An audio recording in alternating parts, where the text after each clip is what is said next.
Assalamualaikum warahmatullahi wabarakatuh. Waalaikumsalam warahmatullahi wabarakatuh. Bismillahirrahmanirrahim. Alhamdulillahi rabbil alamin. Wassalatu wassalamu ala ashrafil anbiya'i wal mursalin. Sayyidina wa maulana وحبيبنا وشفيعنا محمد وعلى آله وأصحابه المجاهدين الطاهرين أما بعد. Saudara-saudara kaum muslimin rahimakumullah. Pada pertemuan kali ini kita akan membicarakan riwayat Nabi Allah Ibrahim alaihi salam. Beliau termasuk salah satu dari 5 orang rasul yang merupakan kelompok yang dikenal dengan ulul azmi, yaitu para rasul yang dinilai mempunyai kelebihan di dalam keutamaan, ketabahan, keuletan, dan sikap istiqomah di dalam berjuang. Jumlahnya ada 5, yaitu Nabi Nuh, Nabi Ibrahim, Nabi Musa, Nabi Isa, dan Nabi Muhammad alaihi wassalatu wassalam. Sebagaimana yang kita maklum bahwa Nabi Allah Ibrahim alaihi salam lahir pada masa pemerintahan Raja Namrud laknatullah alaih. Namrud adalah figur yang lebih merupakan kekuatan daripada keadilan, lebih merupakan kezaliman daripada kebijaksanaan. Ia seorang raja yang memerintah secara sewenang-wenang, lalu dengan segala macam cara berusaha mempertahankan kekuasaannya. Itu sebabnya di hari-hari menjelang kelahiran Nabi Allah Ibrahim alaihi salam, entah oleh karena rasa takut dan khawatir akan munculnya orang-orang yang dapat menumbangkan kekuasaannya, entah karena bisikan ahli nujum atau dukun-dukun yang memang banyak mengelilingi istananya, ia memutuskan untuk membunuh seluruh bayi yang dilahirkan dalam bentuk laki-laki. Ini dilatar belakangi oleh kekhawatiran akan muncul seseorang yang dapat menghancurkan kekuasaannya sebagaimana Fir'aun laknatullah alaih. Itulah sebabnya di zaman sebelum Nabi Ibrahim dilahirkan, Raja Namrud membuat peraturan. Apabila seorang ibu melahirkan bayi laki-laki, bunuh bayi itu. Seluruh perempuan hamil berada di bawah pengawasan aparatur negara, dan laki-laki dianjurkan untuk jangan dekat-dekat dengan istrinya guna menghindari terjadinya proses kehamilan ini. Entah berapa ratus bahkan berapa ribu bayi laki-laki yang jadi korban tanpa dosa dari sebab kelaliman pemerintahan Raja Namrud laknatullah alaih ini. Kita teringat kepada satu hadis di mana Rasulullah sallallahu alaihi wasallam pernah bersabda, Ya'ti 'alan nasi zamanun ru'asa'uhum kal asad wa wuzara'uhum kal zi'ab wa qudatuhum kal kilab wa katsirun nasi yawma idzin kal aghnam. Pada satu saat, kata Nabi, akan datang di tengah masyarakat manusia di mana pada masa itu muncul pemimpin-pemimpin yang bertingkah laku seperti singa. Ru'asa'uhum kal asad. Pemimpin-pemimpin mereka bertingkah laku seperti singa. Saudara kenal singa? Saudara boleh periksa. Di mana ada hutan, singa selalu menjadi raja. Padahal hutan belum pernah bikin pemilihan umum. Tapi yang namanya singa tidak pernah peduli. Ada pemilihan atau tidak, raja hutan tetap singa. Kenapa? Karena singa menjadi raja di hutan bukan berdasarkan kebenaran, tapi karena kekuatan. Karena kuat, maka dia naik jadi raja. Soal benar atau tidak, soal lain. Maka sebagai akibatnya, setelah si singa ini naik menjadi raja hutan, dia bukan melindungi rakyatnya, malah makanin rakyatnya. Coba saudara lihat di hutan. Kambing rakyat hutan dimakan oleh singa. Ayam rakyat hutan dimakan oleh singa. Sapi rakyat hutan dimakan oleh singa. Inilah akibatnya karena singa naik berdasarkan kekuatan. Setelah naik bukan melindungi rakyatnya, malah makanin rakyatnya. Mental semacam inilah yang dimiliki oleh Raja Namrud laknatullah alaih. Cuma karena rasa ketakutan akan datang orang yang akan menumbangkan kekuasaannya, maka seluruh bayi laki-laki harus dibunuh tanpa dosa apapun.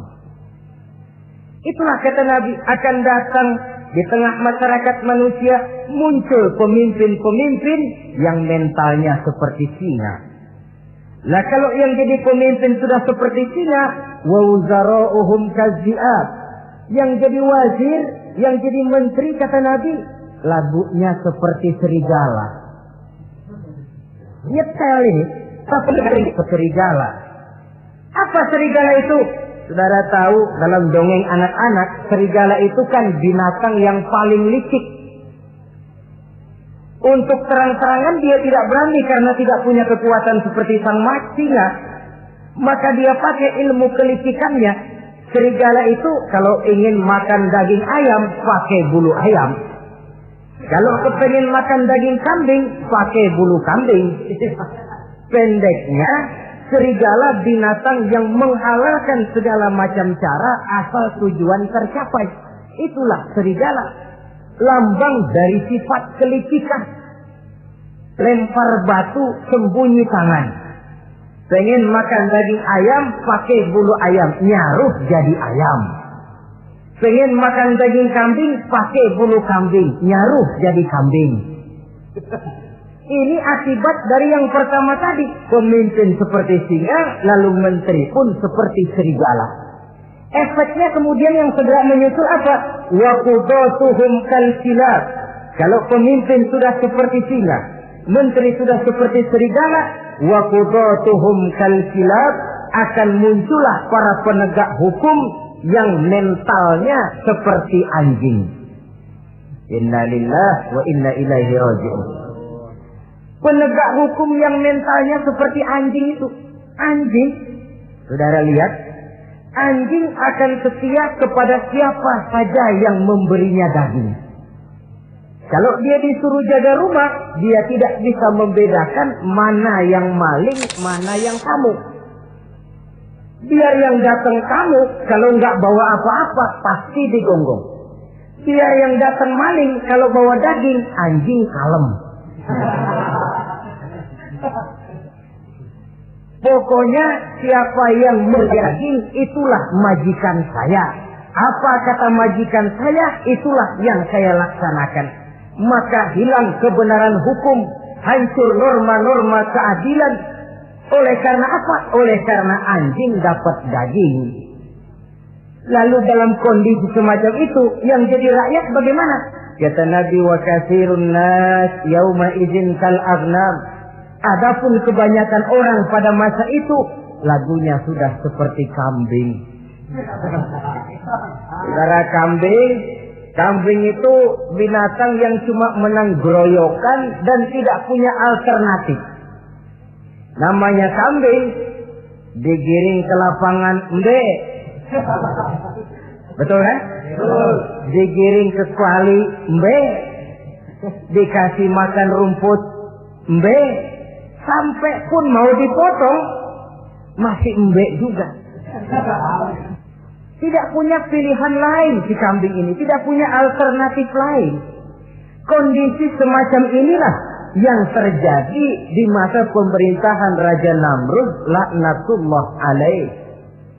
Oleh karena diiming-iming, dibisiki oleh dukun-dukunnya, oleh nujum-nujum yang mengelilingi istananya, bahwa akan datang seorang anak laki yang kelak akan menumbangkan kekuasaannya, dia mengeluarkan peraturan.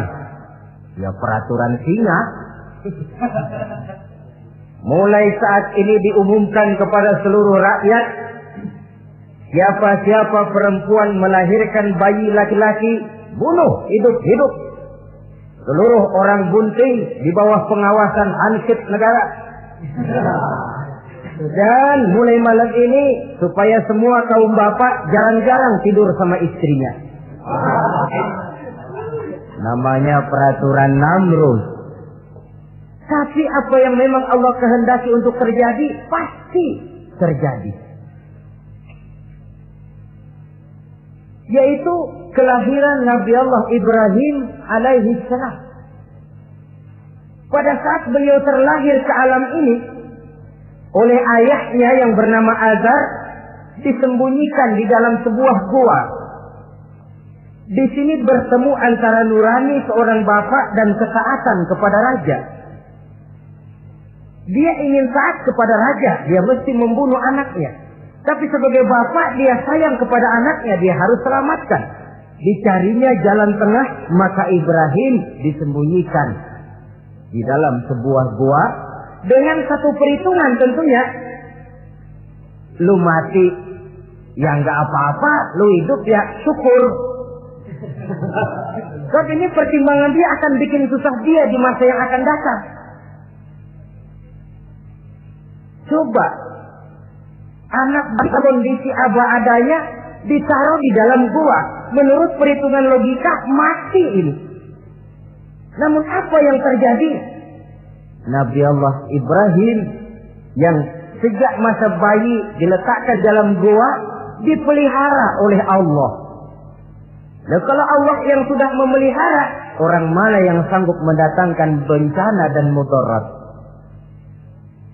Untuk melangsungkan kehidupannya, Nabi Ibrahim itu mengisap ibu jarinya. Dan konon menurut riwayat dari ibu jarinya itu keluarlah madu. Sehingga walaupun tidak didampingi oleh ayah dan ibunya, tinggal di dalam gua seorang diri, pertumbuhannya sebagai seorang bayi menjadi seorang anak, tumbuh dengan pesat sebagai lazimnya anak-anak yang lain. Dalam ilmu tauhid ini yang dinamakan irhas. Tanda-tanda yang diberikan kepada seseorang yang akan dipilih menjadi rasul pada saat dia masih anak-anak. Ini yang dinamakan irhas. Adapun kalau dia sudah diangkat menjadi rasul, maka tanda-tanda itu dinamakan mukjizat. Kalau jatuh kepada wali, maka tanda itu dinamakan karomah, atau yang dalam bahasa kita disebut dengan keramat. Jadi kan kita ini dalam kehidupan anak-anak kita kadang-kadang bisa melihat bakat yang dimilikinya pada saat dia masih kecil. Tanda-tanda itu ada. Nah, dalam kehidupan para rasul, masa kecil mereka yang melakukan itu dinamakanlah irham. Begitulah Nabi Ibrahim tumbuh dari bayi menjadi anak-anak di dalam gua. Dan ayah ibunya kadangkala menengok dia. Pada saat dia sudah mulai pandai berbicara, dia sudah mulai berpikir. Dan pola berpikir yang pertama, satu hari dia tanya bapaknya, "Papi," kalau bahasa sekarang, "ini yang bikin alam ini sebenarnya siapa? Yang bikin saya siapa? Yang menyebabkan saya ada siapa?" "Ya kami, ibu bapakmu," kata ayahnya. "Oh begitu." "Lalu yang bikin ibu bapak siapa?" "Ya nenekmu. Gara-gara dia saya ada, gara-gara saya kamu ada." "Lalu yang bikin kakek dan nenek siapa?" "Ya buyutmu." "Lalu yang bikin buyut siapa?" "Ya bapaknya buyut." "Yang bikin bapaknya buyut?" "Ya kakeknya buyut." Kalau gitu nggak pernah selesai dong. Tentu akan ada pencipta pertama. Siapa pencipta pertama itu? Bapaknya buntu. "Lu jangan usil dah." Temen-temen lu juga nggak pernah nanyain urusan kayak begini. Saya nggak puas, Pak. Begini sekarang, saya mau tanya. Ini kaum kita nyembah apa? Nyembah berhala. Ya yang bikin berhala itu siapa? Saya, bapakmu, Azhar. Kaum kita menyembah berhala, bapak. Kenapa nggak nyembah bapak aja kok tanggung-tanggung? Jawaban ayahnya tidak membuat ia jadi puas. Terus merenung siapa gerangan pencipta pertama, siapa gerangan yang patut disembah dengan sebenarnya, siapa gerangan pencipta alam semesta ini. Bila malam datang, dia melihat bintang gemintang bertabur menghias cakrawala, dia berkata, ini yang patut dianggap Tuhan, tinggi, terang benderang. Tapi manakala besok pagi bintang tenggelam, dia pun bilang, la uhibbul afilin. Saya tidak suka kepada yang tenggelam. Masa Tuhan tenggelam? Ketika malam datang, bulan pun terbit. Nah, ini barangkali yang Tuhan. Ini lebih besar dari yang semalam. Tapi bila bulan pun terbenam, lagi-lagi dia bilang Tuhan tidak mungkin terbenam. Lalu bila matahari terbit, nah ini enggak salah lagi. Ini lebih gede dari yang dua-dua kemarin. Ini pasti Tuhan. Dan manakala matahari terbenam, dia pun berkata, Tuhan tidak akan pernah terbenam. Perjalanan yang mencari Tuhan ini bisa saudara baca dalam surah Al-An'am ayat 76 sampai dengan ayat 79. Sampai Allah memberikan petunjuk kepadanya, mengangkatnya menjadi seorang rasul dan menyampaikan misi dakwahnya. Saudara-saudara kaum muslimin rahimakumullah. Dakwah yang pertama dilaksanakan tentu kepada bapaknya, kemudian kepada kaumnya. Secara psikologis ini kan makan nasi. Coba, kalau kita harus nasihatin orang lain yang tidak ada hubungannya dengan keluarga, barangkali biasa saja. Tapi nasihatin bapak sendiri, ini kan makan nasi. Mau didiamkan saja, batil dan sesat. Mau diceramahin bapak sendiri. Tapi bapak tinggal bapak. Kewajiban melaksanakan dakwah jalan terus. Ini berarti bahwa tugas amar ma'ruf dan nahi munkar memang tidak mengenal posisi.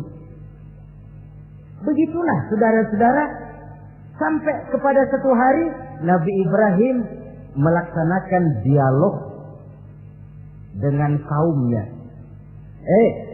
Saudara-saudara, hadhihi tamathil allati antum laha akifun.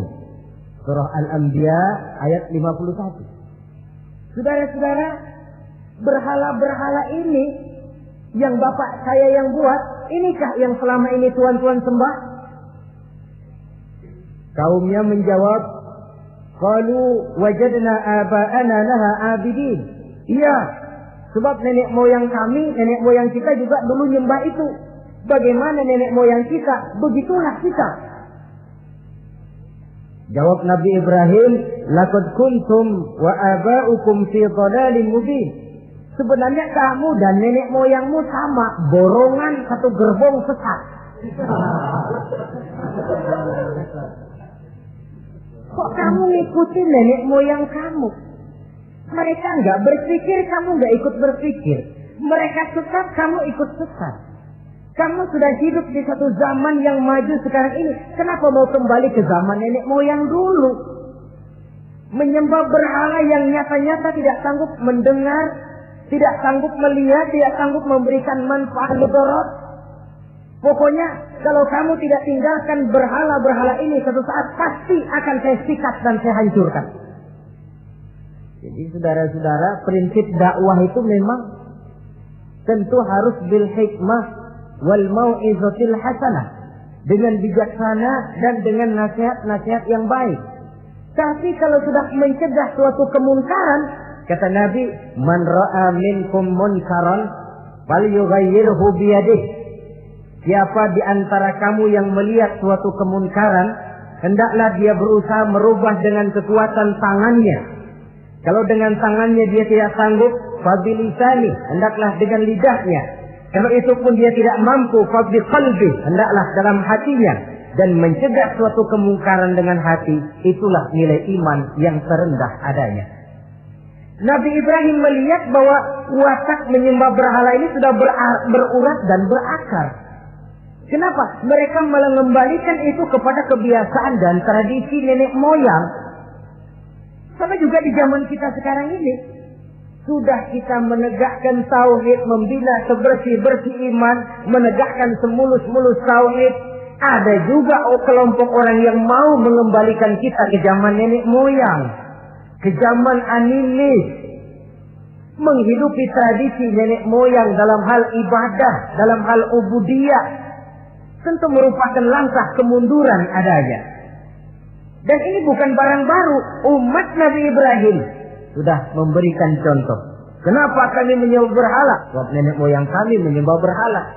Nabi Ibrahim jawab gampang aja. Iya loh, borongan, sekerbong, lempeng semua sesat.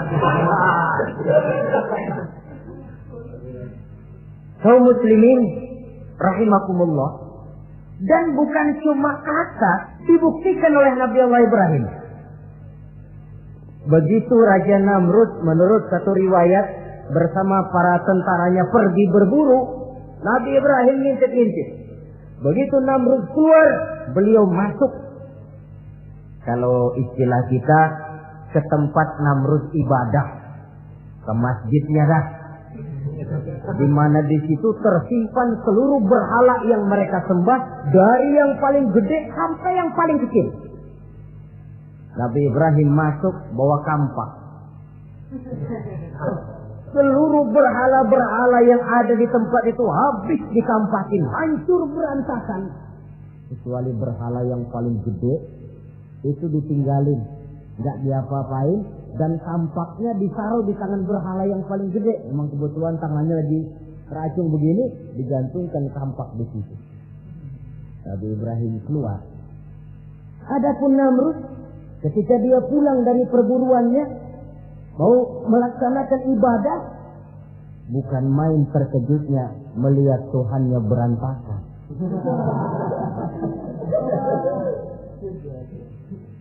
Waduh, ini celaka kerjaan siapa ini? Dikumpulkan para intel negara, staf-staf khusus. Ini ada supersip masuk kemarin. Mengganggu stabilitas peribadatan kita. Ini mesti dicari siapa biang keroknya ini. Cari sampai ketemu siapa yang menghancurkan Tuhan-Tuhan kita ini. Intel pun disebar. Ada yang ke kota, ada yang ke desa, ada yang pokoknya ke seluruh penjuru. Sampai ada yang desas-desuskan. Tuan Raja, gimana? Saya dengar selentingan berita. Berita apa? Pada waktu Tuan Raja pergi berburu, seorang anak muda bernama Ibrahim masuk ke tempat ibadah kita. Barangkali dia yang menghancurkan patung-patung kita. Kalau begitu cari, tangkap Ibrahim, tangkap. Panggil kepala intel. Dipanggil. Kamu cari orang namanya Ibrahim, tangkap. Kok ditangkap? Tangkap. Sebab menurut berita dia yang menghancurkan berhala-berhala kita. Ya tapi kan belum ada buktinya, Pak. Soal bukti gampang, belakangan, yang penting tangkap aja dulu.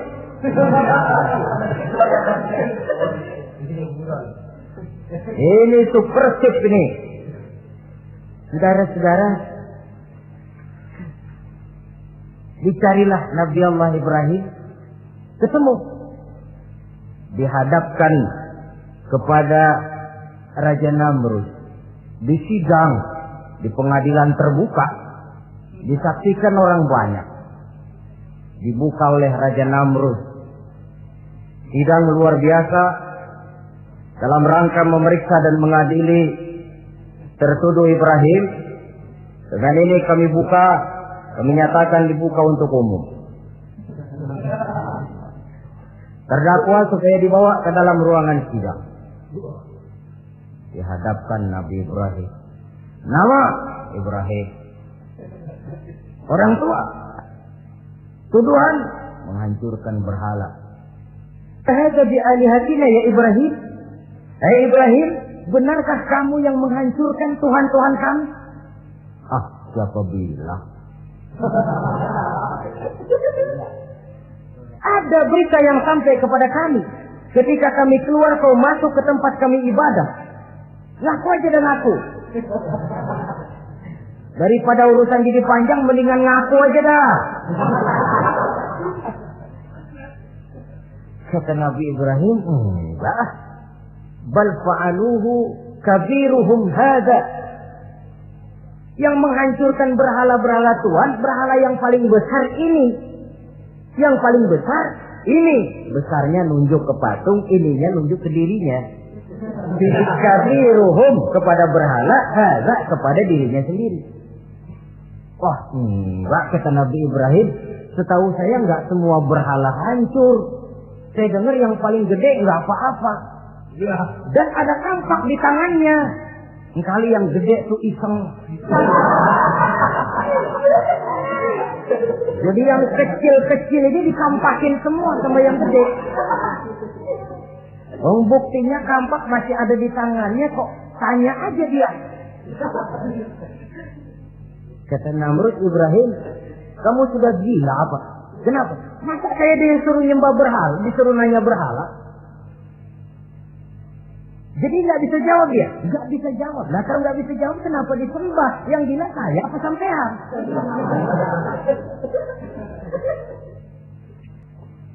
Merasa tidak sanggup menghadapi argumentasi yang diajukan oleh Nabi Allah Ibrahim, Namrud salap. Dalam kesalapannya itulah ia menjatuhkan vonis bahwa Nabi Allah Ibrahim dihukum bakar hidup-hidup. Pada hari yang ditentukan, dikumpulkanlah kayu bakar sebanyak-banyaknya, sehingga merupakan timbunan besar yang menyerupai sebuah bukit kecil. Apabila segalanya telah siap, kayu bakar itu pun disulut orang, dan api mulai menjilat ke sana kemari, makin lama makin besar, makin lama makin besar, sehingga tentara Namrud bingung. Ini Ibrahim bagaimana ngebakarnya? Kalau kita anterin ke api, kitanya ikut angus, dilemparin nggak mungkin sampai. Lalu mereka menemukan akal, dibuat semacam lentingan busur panah. Kalau istilah kita di kampung kayak selepetan begitu. Sehingga Nabi Ibrahim dilemparkan dan tepat jatuh di tengah kobaran api yang menggunung. Namrud tentu saja memandang dengan perasaan puas. Segenap konco-konco dan antek-anteknya melihat dengan hati yang lega. Dan semuanya merasa hancur sudah biang kerok yang selama ini menjadi racun dan duri dalam kehidupan kita. Tapi rupanya yang mereka mau lain dengan yang Allah mau. Ketika Nabi Allah Ibrahim hampir masuk ke tengah kobaran api yang menggunung itu, datanglah perintah Allah kepada api. Ya naru kuni bardan wa salaman ala Ibrahim. Hai api, dinginlah kamu, selamatkan Nabi Ibrahim.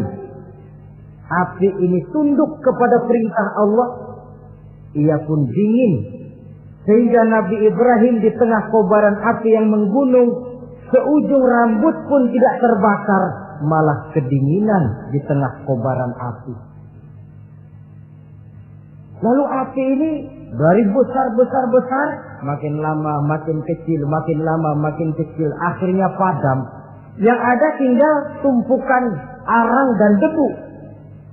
Kata Namrud, mampus loh Ibrahim, rasain. Barangkali istilah kita nih, makan pencarian lo. pakai bertingkah, mencaci maki Tuhan kami, menghancurkan berhala-berhala. Sekarang rasakan hasil usahamu. Sorak-sorai pun kedengaran.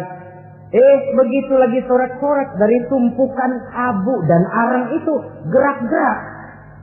Kerusak. Kok ini ada arang bergerak-gerak?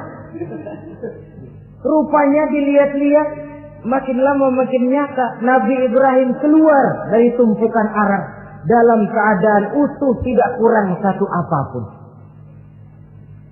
Sebenarnya andai kata Namrud mau menggunakan akalnya, saat itu dia tentu menemukan satu hal yang luar biasa. Satu kebesaran yang kalau dia mau merenung akan sampai kepada kekuasaan yang serba maha. Tapi karena ketika itu hatinya sudah dipenuhi nafsu, ditutupi oleh kesombongan, dia buta terhadap kenyataan itu. Kaum muslimin rahimakumullah, akhirnya Nabi Allah Ibrahim ini diteror langsung oleh orang tuanya. Kata abahnya, "Aradibun anta an alihati ya Ibrahim? Ibrahim, kau benar-benar tidak senang kepada Tuhan-Tuhan kami, berhala-berhala ini? La illam tantahi la arjumannaka wahjurni maliya." Kalau engkau tidak berhenti, hai Ibrahim, tidak berhenti memperkenalkan Tuhan seru sekalian alam, tidak berhenti mencela dan mencaci bahkan menghancurkan berhala-berhala kami, la arjumannaka, akan kami rajam kamu. Iya, kalau raja yang ngancam begini, orang tua beliau sendiri ngancam begini. Itulah tantangan dakwah, saudara-saudara. Kita melaksanakan dakwah ini tempo-tempo berhadapan dengan penguasa yang mentalnya macam Namrud. Tempo-tempo berhadapan dengan orang kaya yang pelitnya macam Qarun. Tempo-tempo berhadapan dengan orang tua yang mentalnya macam Azar. Orang tua yang kaku, yang tidak mau terbuka terhadap kenyataan. Istilah di kampung kita, orang tua yang laceng.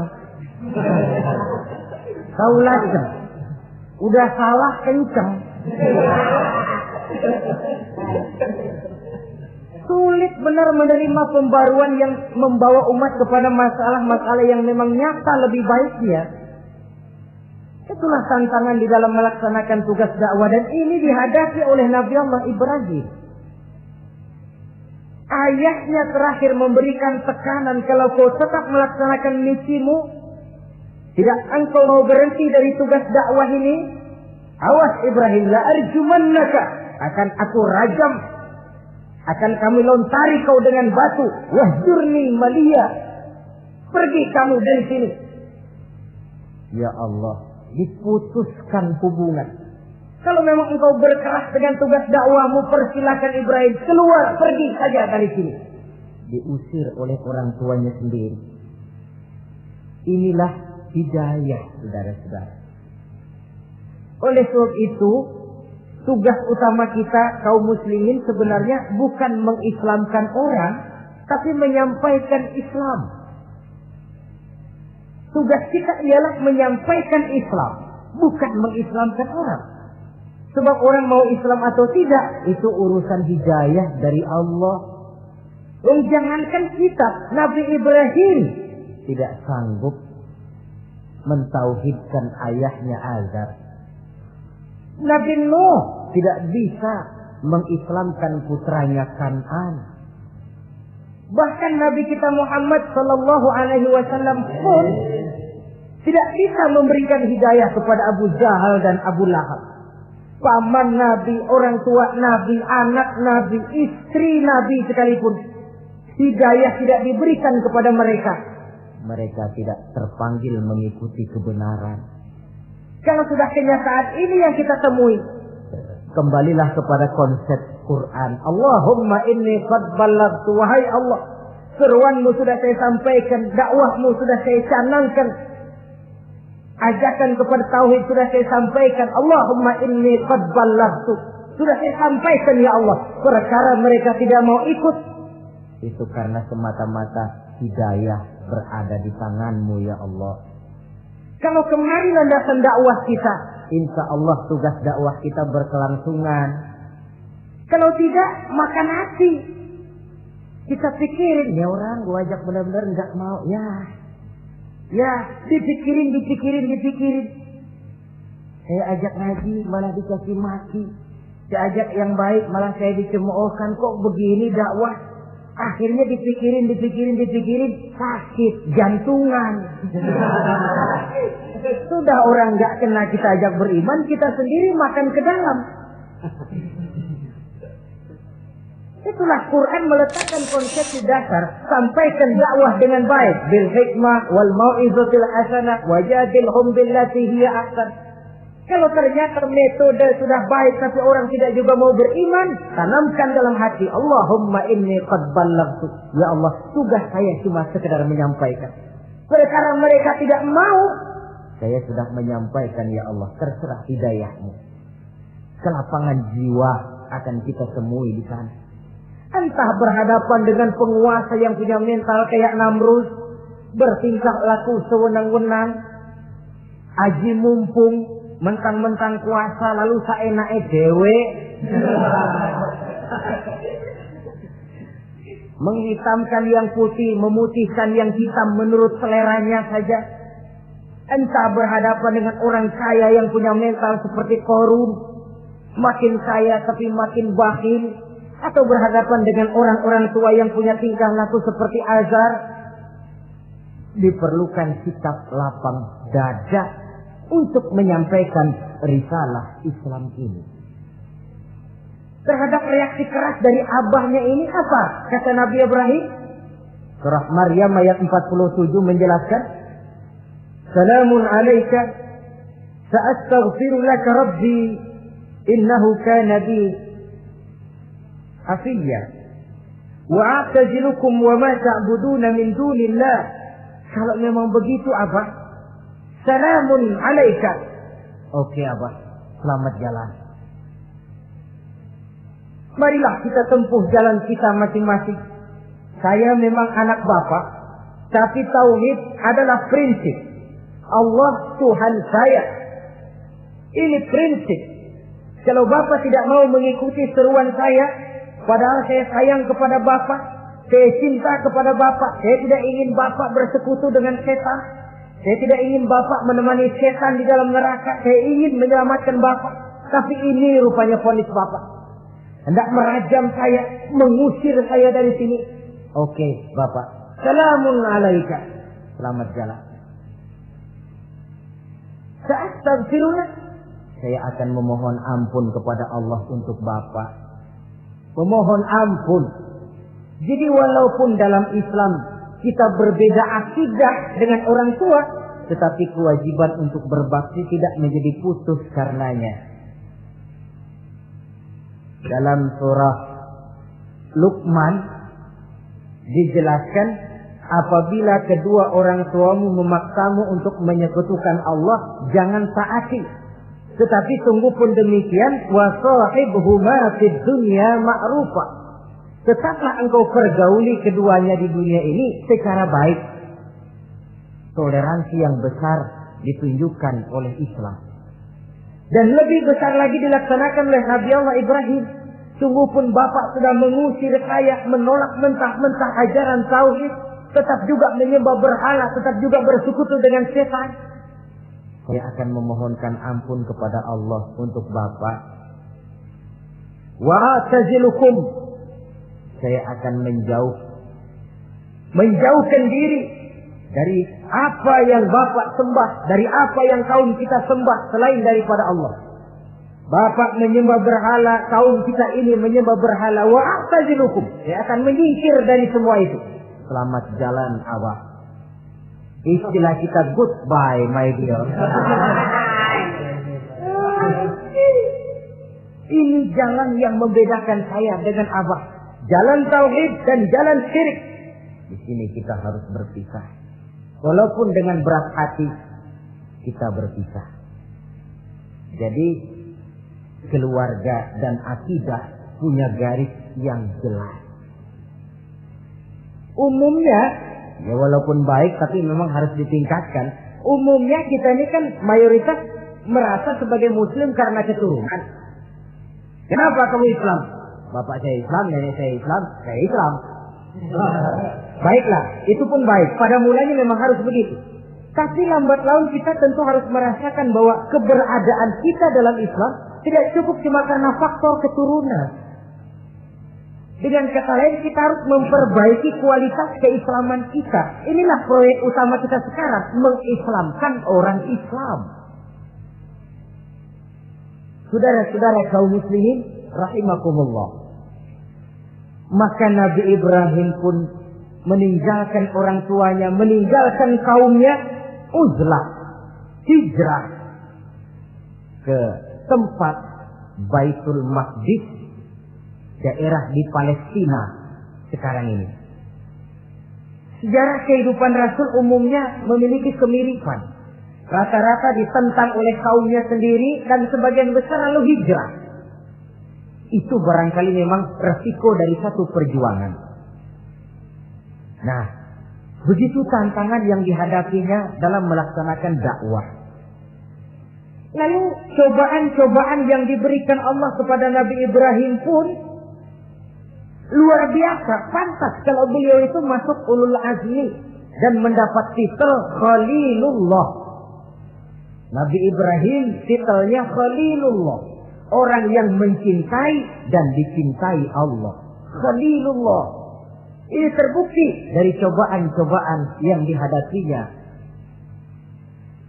Pertama, dari perkawinannya dengan Siti Hajar, dengan Siti Sarah maksud saya, beliau tidak dikaruniai seorang anak pun. Umur sudah lanjut. Padahal anak kita tahu pelanjut sejarah, penyambung cerita, si buah hati belahan jantung. Sampai pada satu hari Hajar musyawarah. Kalau bahasa kita, Bang, bagaimana Hajar? Lama juga kita sudah berumah tangga kan Bang? Lalu, dan kita sejauh ini belum dikaruniai seorang anak pun. Ya sabarlah, pada waktunya tentu akan ada juga. Tapi kapan lagi Bang? Usia kita sudah cukup lanjut. Maksud kamu bagaimana Hajar? Begini sajalah Bang. Bagaimana kalau abang kawin saja lagi? Ya Allah, punya istri macam begini, menyuruh lakinya kawin lagi. Tapi dasar Nabi Allah Ibrahim, nggak mau saya kan cinta sama Hajar. Iya, soal cinta saya tahu, dan saya tidak meragukan cinta abang kepada saya. Cuma masalahnya saya nggak bisa memberikan keturunan Bang. Bukan nggak bisa, belum. Sudahlah, kawin saja lagi Bang. Nggak mau nggak mau. Istrinya nyuruh kawin, lakinya ogah-ogahan. Sekarang kan enggak, istrinya larang kawin, suaminya malah ngirintil.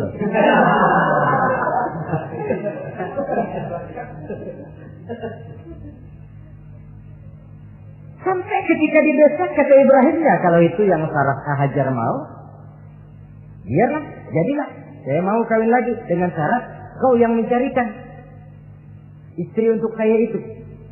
Oleh Siti Hajar dipilihkan Siti Sarah. Kawinlah Nabi Ibrahim dengan Sarah. Dari Sarah ini beliau dikaruniai seorang putra bernama Ismail alaihi salam.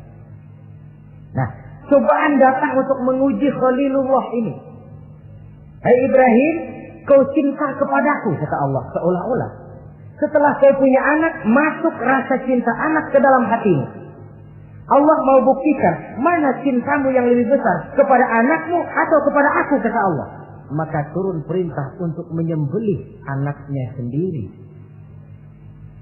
Satu riwayat menceritakan bahwa latar belakang perintah menyembelih anak ini sebenarnya gara-gara Nabi Ibrahim juga ketelepasan ngomong. Beliau pernah menyembelih 300 ekor onta dan 1000 ekor kambing. Dagingnya dibagikan kepada fakir miskin, dilaksanakan penyembelihan itu untuk mendekatkan diri kepada Allah. Dekat. Tidak cuma manusia, malaikat kagum, dipuji Nabi Ibrahim. Bukan main Ibrahim, kaya berani. Ya kalau miskin berani nekat kali. Ini kaya berani. Menyembelih 300 unta, 1000 kambing, dagingnya disedekahkan kepada fakir miskin. Luar biasa Ibrahim. Ketika dipuji orang banyak itulah beliau timbul sifat manusianya. Apa kata beliau? Saya mah jangankan kambing sama unta, anak juga kalau saya punya disuruh potong, saya potong untuk mendekatkan diri kepada Allah. Kenapa ketelepasan ngomong begitu? Sebab waktu itu belum punya anak. Ngomongnya enak. Sama juga kita, goma kalau punya motor, siapa juga ketemu di jalanan, gue boncengin. Lagi belum punya. Kalau udah punya, lain gayanya. Itu biasa itu, omongan orang belum kaya emang begitu.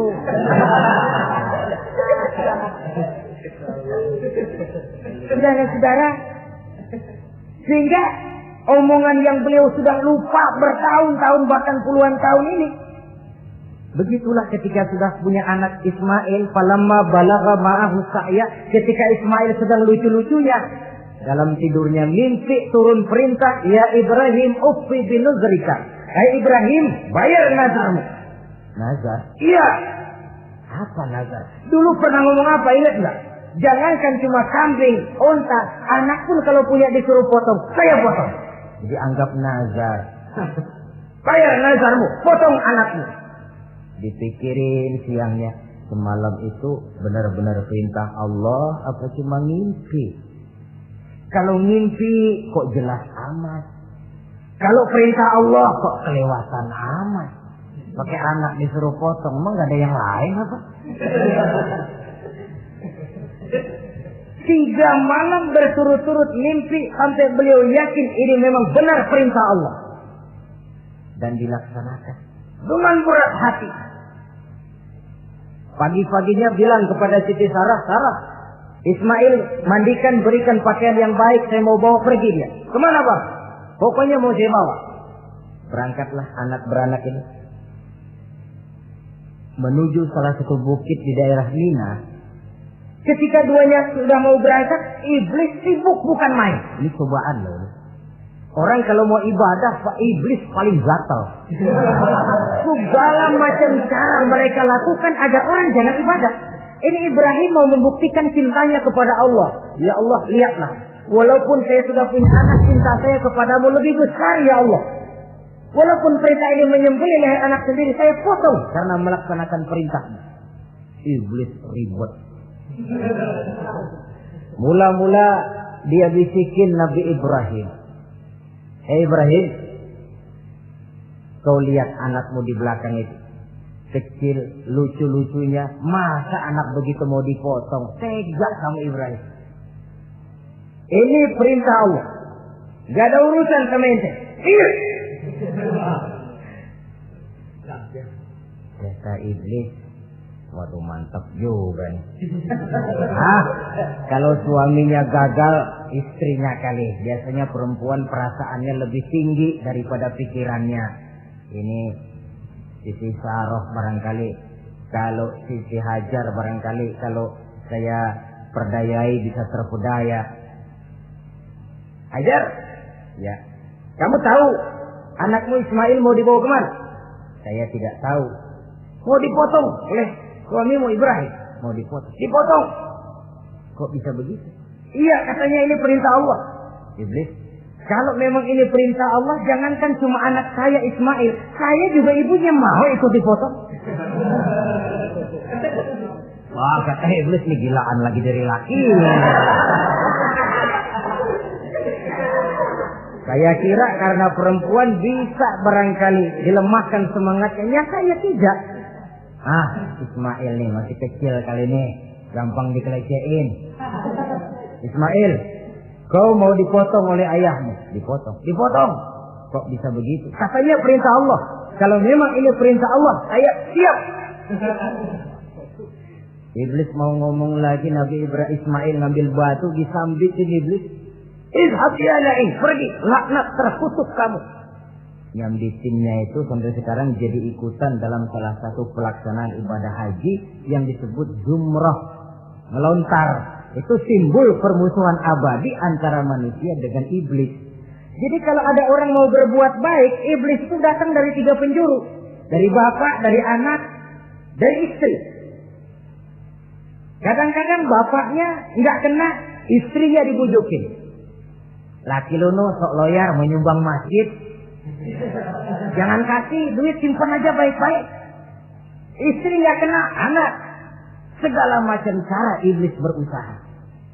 Baru sampai di bukit yang dituju, Nabi Ibrahim buka kartu. Ismail, abah diperintah Allah menyembelih lehermu. Bagaimana? Kerjakan apa jangan? Kalau memang itu perintah Allah, kerjakan apa? Insya Allah abah akan menemukan saya termasuk orang sabar. Ini jawaban anak soleh. Coba kalau jawaban anak pintar nggak soleh, bukan begitu. Ismail, saya disuruh motong lehermu. Bagaimana? Kenapa saya pak? Bapak aja yang tuaan potong.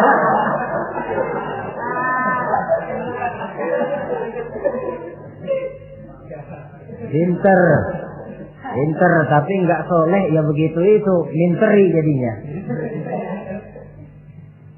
Saudara-saudara, sampai Nabi Ismail diganti oleh Allah dengan seekor kambing kibas. Cobaan terhadap kecintaannya kepada Allah. Kau cinta aku, itu benar. Tapi setelah kau punya anak, rasa cinta anak masuk ke dalam hatimu. Mana lebih besar, cintamu kepada anakmu atau cintamu kepada aku, kata Allah. Terbukti cintanya kepada Allah lebih besar daripada cintanya kepada anaknya. Bukankah nilai cinta itu baru terasa nyata kalau sudah lewat cobaan, lewat pembuktian? Sehingga dengan demikian kata orang, biasanya cinta itu menuntut pengorbanan. Berani bercinta, berani berkorban. Jangan takut berkorban, nggak usah cinta-cintaan.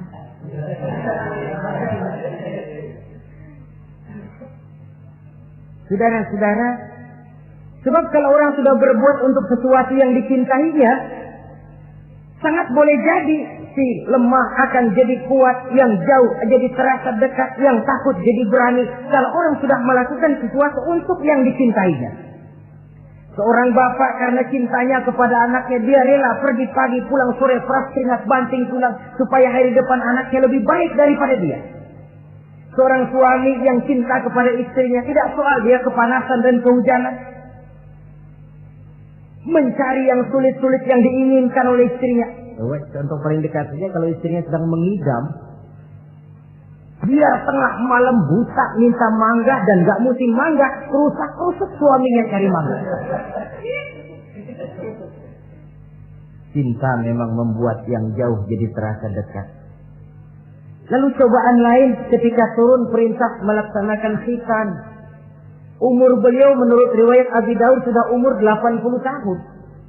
Di zaman belum ada pisau cukur, silet, gunting, kulit sudah alot. Tapi ini perintah Allah, laksanakan, resiko belakangan. Nabi Ibrahim pandai memilah mana kepentingan pribadi, mana perintah Allah. Nah, perkara beliau nanti pindah ke Mekah, membangun Ka'bah sampai kepada hari tuanya, ini berkaitan dengan Nabi Allah Ismail, dan akan kita bicarakan pada pertemuan di mana kita nantinya akan membicarakan riwayat Nabi Ismail alaihi salam. Untuk riwayat Nabi Ibrahim, walaupun serba singkat, hingga ini sajalah dahulu, dan mudah-mudahan menjadi tamsil, ibarat dan contoh yang bisa kita jadikan pegangan di dalam kehidupan kita sehari-hari. Terima kasih banyak atas segala perhatian. Mohon maaf atas segala kekurangan. Usikum wa nafsi bitaqwallah. Wassalamualaikum warahmatullahi wabarakatuh. Waalaikumsalam.